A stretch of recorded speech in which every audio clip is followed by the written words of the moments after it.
Assalamualaikum warahmatullahi wabarakatuh. Halo warga Embasi. Jadi kita dari OSIS SMA Negeri 4 Kota Bekasi. Sebelum kita mulai, perkenalkan nama saya Sanoyo dan rekan saya Sandrina Alia. Jadi kita di sini mau kasih tahu ke teman-teman semua cara memilah sampah organik maupun anorganik. Simak terus videonya ya.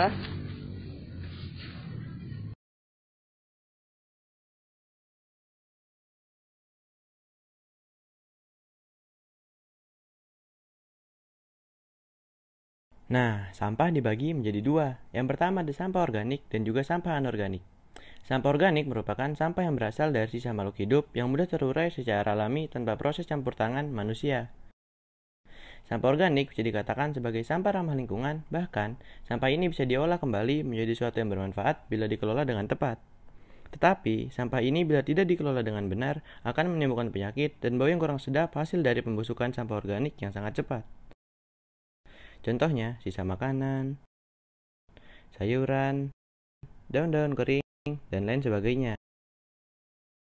Nah, sampah organik juga dapat diolah menjadi pupuk kompos, tambahan pakan ternak, dan juga bisa dijadikan biogas dan listrik. Selanjutnya, sampah anorganik. Sampah anorganik adalah sampah yang tidak dapat dipakai lagi atau sulit terurai.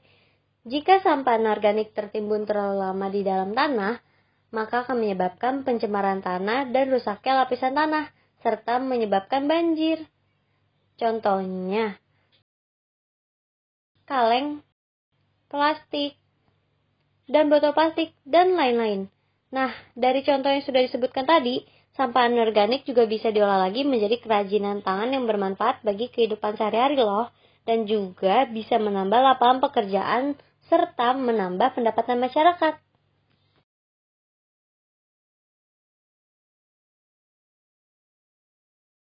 Yang sudah kita ketahui, negara Indonesia merupakan negara kedua terbesar yang memproduksi sampah terbanyak di dunia. Berada satu peringkat di bawah Cina. Banyak faktor yang mempengaruhi hal itu, terutama banyaknya masyarakat yang belum sadar jika mereka membuang sampah sembarangan dapat menghambat pengurangan sampah di Indonesia. Kedua, kurangnya solusi dan penanganan dari pemerintah. Hal itulah yang mempengaruhi banyaknya sampah di Indonesia. Untuk mengurangi sampah tersebut, mari tingkatkan kesadaran dan saling mengingatkan kepada sesama untuk tidak membuang sampah sembarangan, melakukan pemilahan sampah, dan juga tidak membuang sampah di sungai. Serta mari kita mengurangi penggunaan plastik dan mengganti plastik dengan barang yang dapat digunakan berulang kali. Dengan begitu, kita dapat mengurangi produksi sampah yang menumpuk.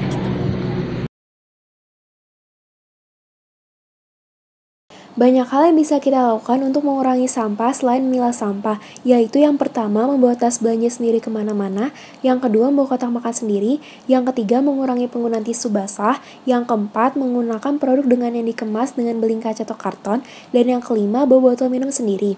Selain itu, kita juga bisa menerapkan 3R yang meliputi kegiatan mengurangi atau reduce, menggunakan kembali atau reuse, dan mendaur ulang sampah atau recycle di kehidupan sehari-hari. Bantar Gebang merupakan tempat pembuangan sampah terbesar yang ada di Indonesia. Dan tempat ini mampu menampung sampah-sampah dari kota Jakarta, Bekasi, dan sekitarnya.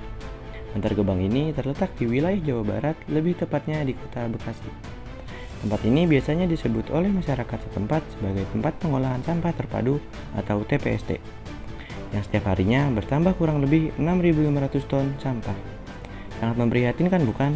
Melihat kondisi itu dan juga banyak dampak yang ditimbulkan akibat menumpuknya sampah, yaitu dampak pada kesehatan, lingkungan, serta terhadap sosial dan ekonomi di Indonesia. Pemerintah pun sudah mulai bertindak agar sampah di Bantar Gebang berkurang, dan masyarakat pun saling bekerja sama dengan program kerja pemerintah yang sedang dijalankan agar sampah yang menumpuk itu dapat berkurang dan menjadi lingkungan yang ramah sampah. Nah, dari video yang kita lihat tadi, kan banyak banget nih sampah yang menumpuk. Serta di Bantar Gebang juga sampah terus berdatangan setiap harinya. Dan dampaknya juga nggak baik banget untuk kesehatan kita semua. Iya betul sekali tuh, kita sebagai warga negara Indonesia, kita harus menjaga dan mengingatkan untuk menjaga kebersihan.